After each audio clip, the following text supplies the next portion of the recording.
चलिए अब बात करते हैं कुछ लॉन्ग टर्म की। FY26 में इन्वेस्टिंग ट्रेंड्स पर चर्चा करने के लिए हमारे साथ बंधन AMC के CEO विशाल कपूर मौजूद हैं। इनसे जानते हैं कि अभी मार्केट का ट्रेंड कैसा लग रहा है, साथ ही निवेशकों को इन्वेस्टिंग के समय किन बातों का ख्याल रखना चाहिए, इन सब पर बातचीत करते हैं विशाल जी के साथ। विशाल जी, गुड मॉर्निंग, स्वागत है आपका CNBC आवाज़ के स्टूडियो में। Thank you, good morning. तो बताइए, इस समय क्या आपका एक व्यू बन रहा है मार्केट को देखकर, जिस तरीके के पिछले कुछ दिनों में ट्रेंड रहे हैं और जिस तरीके की रीसेंट मूवमेंट रही है। पहले हमने एक बहुत बड़ी करेक्शन देखी, उसके बाद ट्रम्प टेंट्रम, उसके बाद एक बहुत शानदार रिकवरी।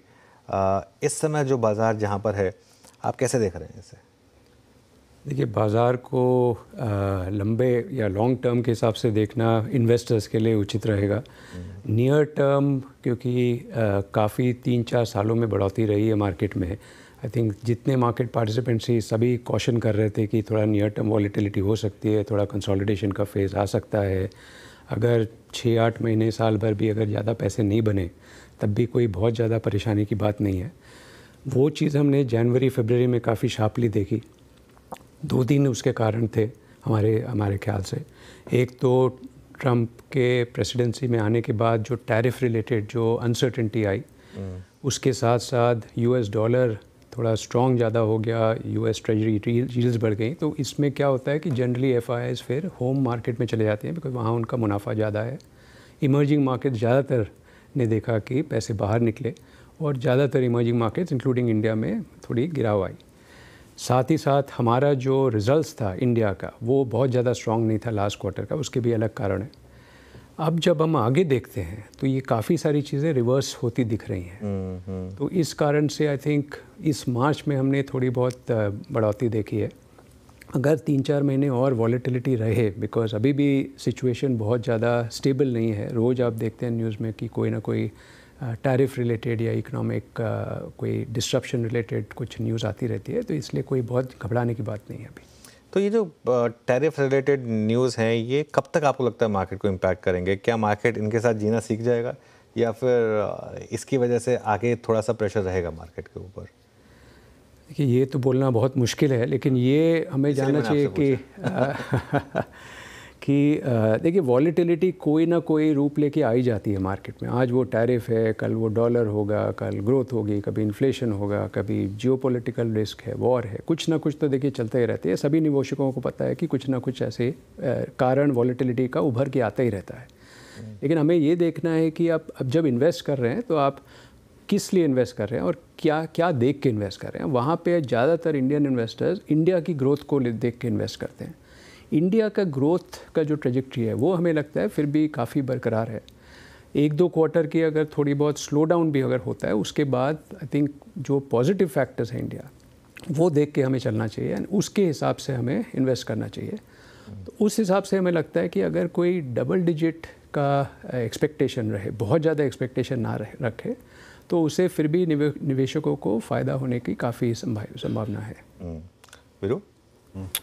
विशाल जी, अभी आपका पर्सपेक्टिव, मतलब 1-2 एलिमेंट मैं ऐसे जानना चाहूँगा जो आपको लगता है कि सबसे बड़े रिस्क है। और मैं वो इसलिए पूछ रहा हूँ क्योंकि अब हमारा एक अर्निंग सीजन बहुत नज़दीक खड़ा है। 2-3 चीज़ें जो आपको थोड़ा सा इस वक्त कॉशियस बना रही हैं, वो क्या है जो इस वक्त बिगेस्ट रिस्क है हमारे लिए? देखिए, हमारे हिसाब से बिगेस्ट जो रिस्क हैं वो एक्सटर्नल है, इंटरनल ज़्यादा नहीं है। External risk global economy, particularly US economy related है। तो US में टैरिफ रिलेटेड जो रिस्क होती हैं, उससे इन्फ्लेशन का क्या इम्पैक्ट होता है, ग्लोबल सप्लाई चेन्स में कितनी अनसर्टेनिटी की वजह से क्या इम्पैक्ट होता है, वो एक बड़ा रिस्क है। उसकी वजह से डॉलर की स्ट्रेंथ और वीकनेस का इम्पैक्ट और FIIs फिर क्या करते हैं, वो एक और रिस्क है। तो हमने लास्ट 3 महीनों में देखा है कि 2 महीने काफ़ी ज़्यादा वीकनेस थी बिकॉज FIIs विड्रॉ कर रहे थे, और पिछले कुछ दिनों में हमें देखा कि FIIs वापस आ गए, तो यहाँ पे इंडियन मार्केट में बढ़ोतरी हो गई। तो ये 2 मेजर रिस्क हैं। उसकी वजह से जो डोमेस्टिक कंपनीज़ हैं उनको भी इम्पैक्ट होगा। ग्लोबल ग्रोथ स्लो डाउन कर रही है, जैसा कि हमें पता है, आपके चैनल पे डिस्कस होता है कि US का भी स्लो डाउन फोरकास्ट है। ग्लोबल ग्रोथ 3.3% पे एक्सपेक्टेड है। तो जब इकॉनमी ओवरऑल अगर स्लो डाउन कर रही है, तो कहीं ना कहीं इंडियन कंपनीज़ जो ग्लोबल इकॉनमी से रिलेटेड हैं, जो जुड़े हुए हैं, उनको भी कहीं ना कहीं इम्पैक्ट होगा। लेकिन जो डोमेस्टिक इकॉनमी है, डोमेस्टिक कंजम्पशन है, जो इंडिया में काम हो रहा है, जो स्ट्रक्चरल चेंज हो रहा है, उससे हमें लगता है जो कंपनीज जुड़ी हुई हैं उनमें उतना ज़्यादा इम्पैक्ट नहीं होगा। तो ग्लोबल रिस्क्स हैं, लोकल अपॉर्चुनिटीज़ हैं, हमें देखना है कि इन दोनों को हम कैसे बैलेंस करके आगे बढ़ें। तो ऐसे में विशाल जी, सेक्टोरियल ट्रेंड्स को देखते हुए और आपकी जो पोर्टफोलियो स्ट्रेटजीज है उसको देखते हुए, मतलब आप लोगों ने अप्रोच क्या रखी है? किन सेक्टर्स को आपने प्रेफर किया है, किसको थोड़ा सा बैकफुट पे रखा है? एलोकेशंस कैसे रखे हैं आप लोगों ने? देखिए, हर फंड हमारा अलग होता है, उसकी एक अलग स्ट्रैटेजी होती है। लेकिन अगर ब्रॉड टर्म्स में देखें तो हम थीम्स देख लेके चलते हैं कि क्या थीम हमें लगता है कि अच्छा करेगी। तो एक तो पोस्ट कोविड हमने ये देखा है कि जो अर्बन कंजम्पशन है, जो एफ्लुएंट कंजम्पशन है, वो अभी भी काफ़ी स्ट्रॉन्ग है और वो काफ़ी बढ़ भी गया था। करेक्शन के बाद काफ़ी सारी कंपनीज़ हैं जो हमें लगता है कि रीज़नेबल हो गई हैं। वहाँ पे हमें लगता है डिमांड की कमी नहीं है। तो अब चाहे वो रेस्टोरेंट्स देखें, चाहे आप एयरलाइंस देखें, होटल्स देखें, ज्वेलरी देखें, तो हम सब अर्बन सिटीज़ में देखते हैं कि कंजम्पशन की कोई कमी नहीं है। तो वो एक थीम है, हमें लगता है कि वो कंटिन्यू कर सकता है, जो वाइट कॉलर कंजम्पशन है। तो एक थीम हमें वो ठीक लगता है। दूसरा, हेल्थ केयर एक साइक्लिकल अपॉर्चुनिटी है। आई थिंक डिफेंसिव तो है ही, बट वो हमें लगता है कि काफ़ी अच्छा हो सकता है। जियोपॉलिटिकल रिस्क जब बढ़ती हैं तो डिफेंस से रिलेटेड जो सेक्टर्स हैं, हमें लगता है कि मीडियम टू लॉन्ग टर्म में उन्हें फ़ायदा हो सकता है, बिकॉज अब इंडिया का सप्लाई चेन उस साइड में काफ़ी बढ़ता जा रहा है। तो ये 2-3 हमें फैक्टर्स लगते हैं कि अच्छा है। और फाइनेंशियल सर्विसेज, हमें लगता है कि जो इंडिया का फाइनेंशियलाइजेशन का जो ट्रेंड है वो लॉन्ग टर्म एक थीम है। इसलिए चाहे वो बैंक्स हो या वेल्थ मैनेजमेंट फर्म्स हो, ब्रोकिंग हो या फिनटेक हो, जो न्यू एज कंपनीज़ हैं जो उससे बेनिफिट कर सकती हैं, इन सबको फ़ायदा हो सकता है। बट ये सब मीडियम टू लॉन्ग टर्म के हिसाब से देखना पड़ेगा। इंडिविजुअल स्टॉक्स कभी कभी थोड़ा हो सकता है ओवर प्राइस अभी भी हो। ओके, अच्छा अब बात करते हैं, क्योंकि आप एक म्यूचुअल फंड के सीईओ हैं और काफ़ी पैसा म्यूचुअल फंड्स में आ रहा है, और अब जो हमारा शो है फ़ायदेमंद फंड्स, वो बंधन बैंक प्रेजेंट करेगा उस शो को। आप जो इन्वेस्टमेंट स्ट्रैटेजी है, जो एमफी के डेटा पॉइंट्स हैं, उनको देखकर आपको क्या लग रहा है? क्या अभी भी रिटेल कॉन्फिडेंट है इस मार्केट में, लगातार पैसा डाल रहा है, और पैसा क्या अभी भी mid cap small cap funds में ज़्यादा आ रहा है? अभी भी रिटेल को लग रहा है करेक्शन के बावजूद कि वही सही है? तो आई थिंक अच्छा सवाल है। आई थिंक इस करेक्शन में हमने एक ये चीज़ देखी है कि जो इंडियन इन्वेस्टर का रेजिलियंस है वो काफ़ी उभर के आया है इस बार। क्योंकि पिछले कई सालों में, पिछले अलग साइकिल्स में अगर इस तरह का करेक्शन होता, 15, 20, 25% का करेक्शन हमने देखा है कोई सेक्टर्स में, कोई एरियाज़ में, वहाँ पे जो रिटेल इन्वेस्टर की घबराहट है वो ज़्यादा होती। और पिछले साइकिल्स में ये देखा गया है कि स्लो डाउन भी ज़्यादा होता। बट इस बार हमने देखा कि जनवरी, फरवरी, मार्च का जो अभी तक डेटा देखा है उसमें ऐसा कोई ख़ास स्लो डाउन नहीं है। एसआईपी की जो मात्रा है वो आपने देखा हेडलाइन लेवल पे अभी भी बहुत स्ट्रॉन्ग है। तो इस जो 2 महीने का कंसोलिडेशन करेक्शन हुआ है उसमें इस बार हमें लगता है कि बहुत ज़्यादा लोगों को परेशानी नहीं हुई है।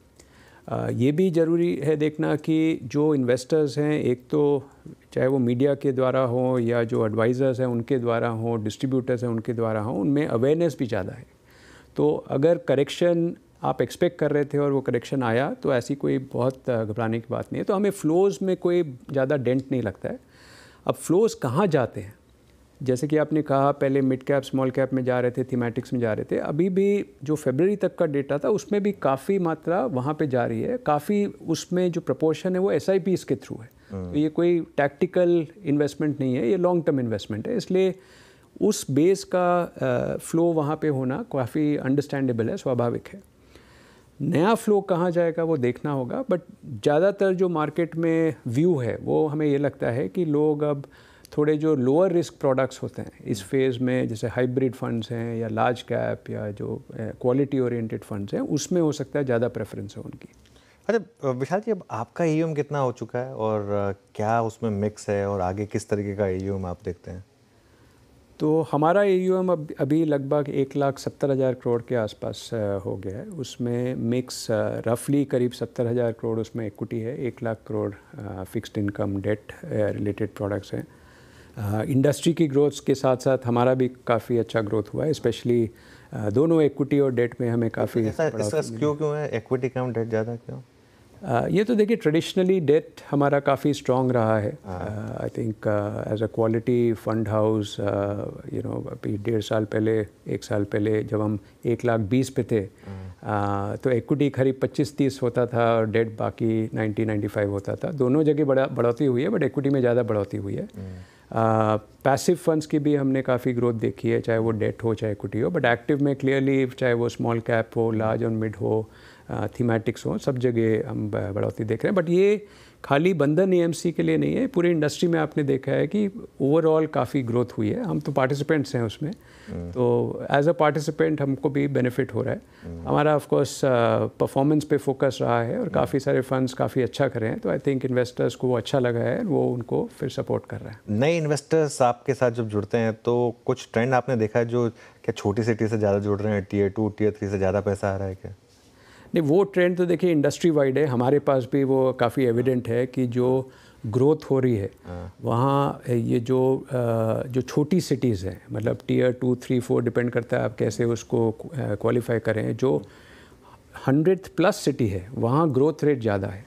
तो अब mutual fund as a vehicle ये अच्छा लगता है देख के कि जो पहले बहुत कॉन्सेंट्रेटेड रहता था, पहले 15, 20, 30, 35 सिटीज़ में कॉन्सेंट्रेटेड रहता था, वो आज करीब सैकड़ों सिटीज़ में पहुँच गया है।